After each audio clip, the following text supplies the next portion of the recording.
नमस्ते मेरे प्यारे दोस्तों। ड्रामा क्वीन पूजा में आप सभी का फिर से स्वागत है। मैं हूं आपकी अपनी पूजा और आज का एपिसोड सुनकर आपका दिल एक बार फिर से खुशियों से भर जाएगा और आंखों में नमी भी आ जाएगी।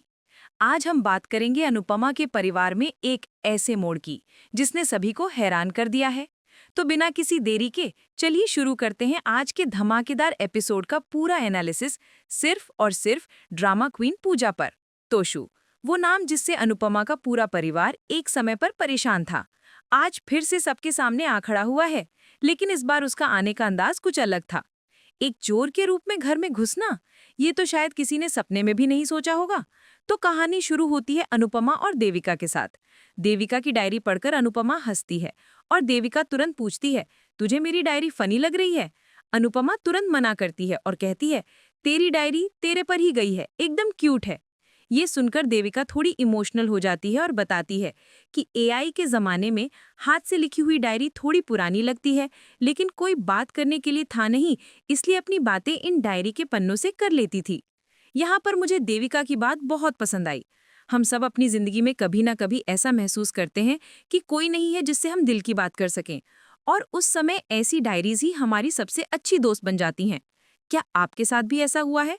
कमेंट करके जरूर बताना। अनुपमा देविका से पूछती है कि जो भी इस डायरी में लिखा है वो बस ऐसे ही लिख दिया है या फिर उसका कुछ करने वाली भी है। देविका इमोशनल होकर बताती है कि जब उसे पता चला कि उसे कैंसर है तो ऐसा लगा जैसे एक्सपायरी डेट बिल्कुल करीब आ चुकी है। उसने सोचा कि जितना भी समय बाकी है सब कुछ फटाफट कर लूं। हम सब सोचते हैं कि ये करेंगे वो करेंगे, इंटरनेशनल ट्रैवल, बीच हॉलिडे, बाइक से लद्दाख जाना और इसी तरह की चीजें करने का सोचते हैं, लेकिन कर नहीं पाते और उसे टालते ही रहते हैं। पर जब पता चलता है कि अब जिंदगी ज्यादा नहीं बची है तो डर लगता है। ये सुनकर अनुपमा भी इमोशनल हो जाती है और उसकी आंखों में भी आंसू आ जाते हैं। देविका बोलती है कि मैंने लिस्ट बनाई है, पर पता नहीं मेरी ये लिस्ट पूरी हो पाएगी या नहीं, क्योंकि घूमने फिरने के लिए शरीर में जान भी तो चाहिए। अनुपमा देविका को थोड़ा डांटती है, उसे हिम्मत देती है। ये दोस्ती, ये प्यार देखकर मेरा भी दिल भर आया और मैं जानती हूँ आपका भी आया होगा। इसी बीच ख्याति का कॉल आता है। ख्याति अनुपमा से बोलती है, मुझे पता है कि राही वहां मेरी गलतियों के लिए आपसे माफी मांगने गई थी। ख्याति को अपनी गलतियों पर पछतावा होता है और वो खुद ये स्वीकार करती है। वो कहती है कि अगर आप मुझे माफ भी कर देंगी फिर भी आप मेरी गलती को नहीं भूल पाएंगी। जिसके बाद ख्याति अनुपमा से माफी मांगती है और अपना दर्द बयान करती है। मेरे घर वालों ने मुझसे मुंह मोड़ लिया है और इतनी घुटन हो रही है कि सांस भी नहीं आ रही है। ख्याति खुद अपनी गलतियों को स्वीकार करके बोलती है कि ये मेरी गलतियों की सजा है और मैं यही डिजर्व भी करती हूँ। ख्याति काफी इमोशनल होकर रोने लगती है और कॉल काट देती है। अनुपमा परेशान होती है, लेकिन देविका साफ कहती है कि ख्याति को कभी माफ मत करना। देविका की बात सुनकर मुझे लगा कि कहीं ना कहीं वो सही है। कुछ गलतियां इतनी गहरी होती हैं कि उन्हें माफ करना बहुत मुश्किल होता है। आपका क्या ख्याल है? क्या ख्याति को माफ कर देना चाहिए?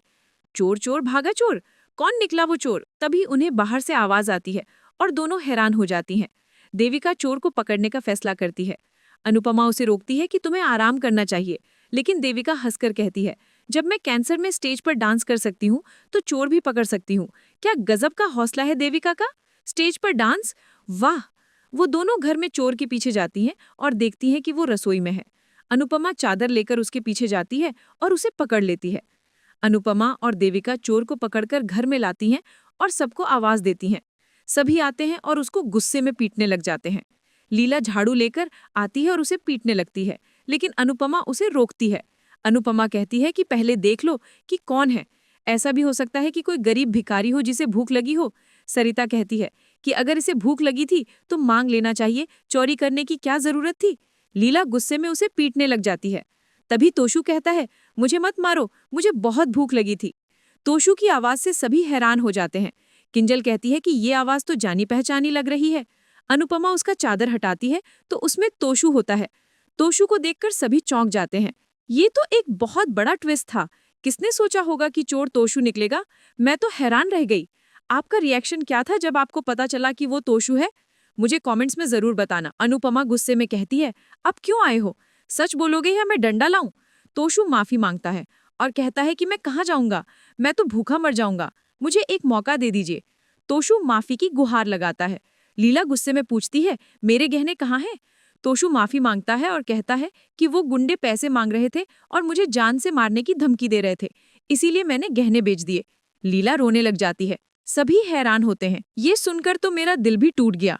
लीला बेचारी, तोशु ने जो किया वो तो गलत था, लेकिन उसकी मजबूरी देखकर एक पल के लिए दया भी आती है। तोशु लीला से कहता है कि आप गुस्सा मत होना, मैं वादा करता हूँ कि मैं आपके लिए उससे भी अच्छे गहने बनाकर दूंगा। मैं आप सबकी सारी शिकायतें दूर कर दूंगा, लेकिन मुझे घर से मत निकालिए। तोशु सबके सामने गिड़गिड़ाता है। लीला कहती है कि ये जैसा भी है लेकिन अपना है। ये बात सुनकर तो मुझे लगा कि लीला का दिल कितना बड़ा है। एक माँ ही अपने बच्चे को इतनी गलतियों के बाद भी माफ कर सकती है। अनुपमा तोशु से कहती है कि तुमने पिछले जन्म में कोई अच्छे कर्म किए होंगे जो तुम्हें इतने सारे मौके मिलते हैं।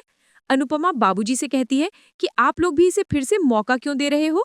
बाबूजी तोशु से कहते हैं कि हमें पता है कि तुम कभी नहीं सुधरोगे, फिर भी हम तुम्हें एक मौका दे रहे हैं, लेकिन हमें पता है कि तुम फिर से कोई ना कोई गड़बड़ जरूर करोगे।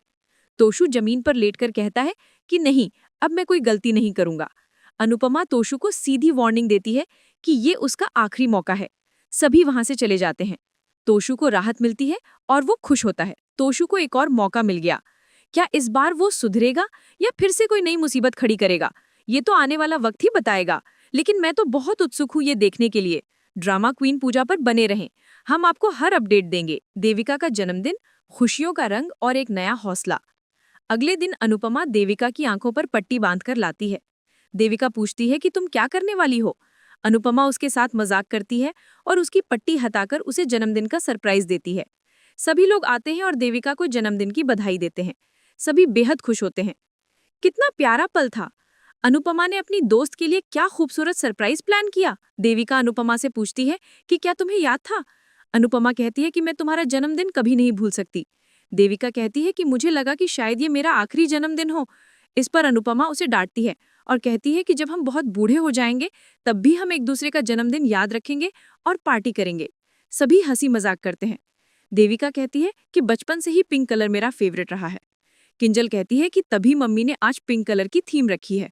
बाबूजी कहते हैं कि अपने अंदर के बच्चे को हमेशा जिंदा रखना चाहिए। देविका अनुपमा को धन्यवाद कहती है। सभी खुश होते हैं। ये सीन देखकर मेरा दिल भर आया। देविका को देखकर लगता है कि हर मुश्किल का सामना हिम्मत से करना चाहिए, और अनुपमा की दोस्ती तो वाकई लाजवाब है। इसी बीच तोशु पूछता है कि क्या मैं एक वीडियो बना लूं? किंजल कहती है कि वीडियो हम बना लेंगे। अनुपमा गुस्से में उसे फोन अंदर रखने के लिए कहती है। पक्की तोशु को छेड़ती है कि अब किंजल भी उसे भाव नहीं देती। लगता है तोशु अभी भी अपनी आदतों से बाज नहीं आ रहा है। क्या ये सुधरेगा कभी? डांस रानी मिलकर देविका को गणपति बप्पा की मूर्ति गिफ्ट के रूप में देती है। सरिता कहती है कि बप्पा हमेशा तुम्हारी रक्षा करेंगे। लीला देविका को जन्मदिन की बधाई देती है और उसे लंबी उम्र का आशीर्वाद देती है। देविका कहती है कि क्या मुझे कोई गिफ्ट नहीं दोगी? लीला कहती है कि इस वक्त तुम्हें आशीर्वाद की ज्यादा जरूरत है। देविका हैरान हो जाती है। लीला कहती है कि हमें तुम्हारी बीमारी के बारे में पता है। देविका दुखी हो जाती है। अनुपमा कहती है कि मुझे सबको बताना पड़ा, लेकिन अगले साल तुम कैंसर फ्री होकर अपना जन्मदिन मनाओगे।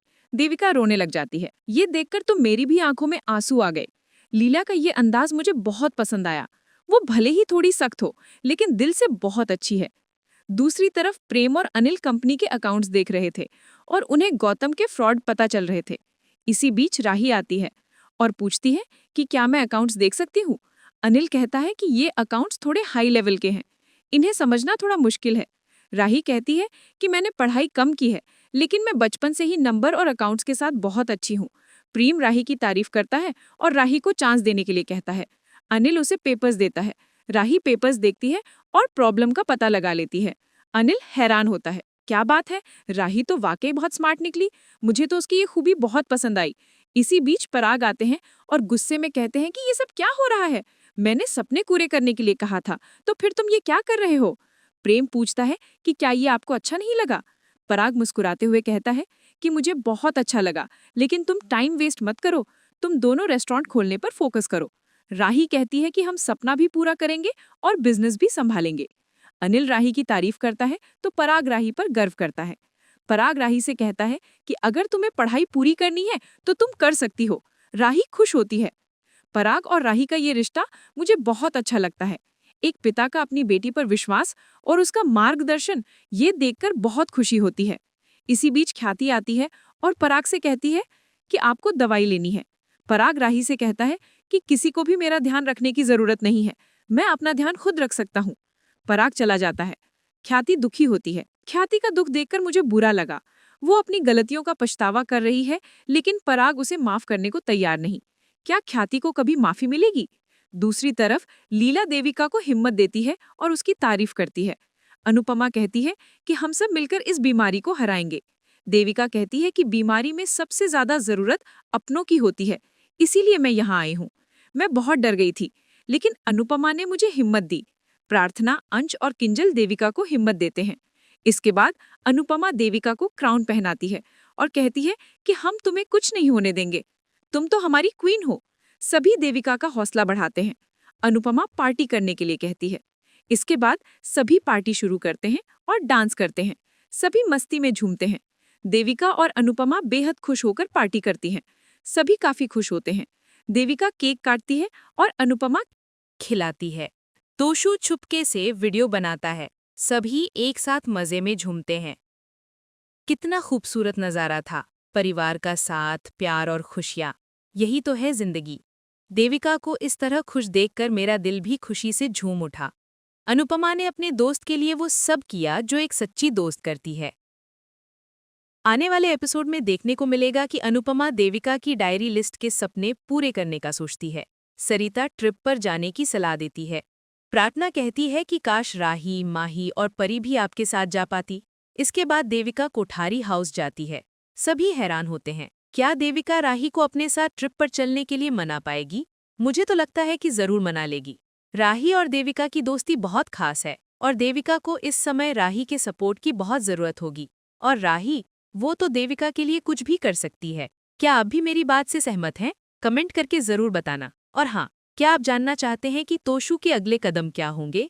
क्या वह सुधर पाएगा या फिर से कोई नई चाल चलेगा? ड्रामा क्वीन पूजा पर हम आपको हर अपडेट देंगे।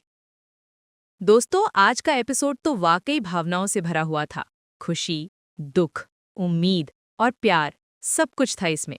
ऐसे ही और मजेदार अपडेट्स के लिए ड्रामा क्वीन पूजा को सब्सक्राइब करना ना भूलें। और हाँ, बेल आइकन भी दबा देना ताकि आपसे कोई भी नया वीडियो मिस ना हो।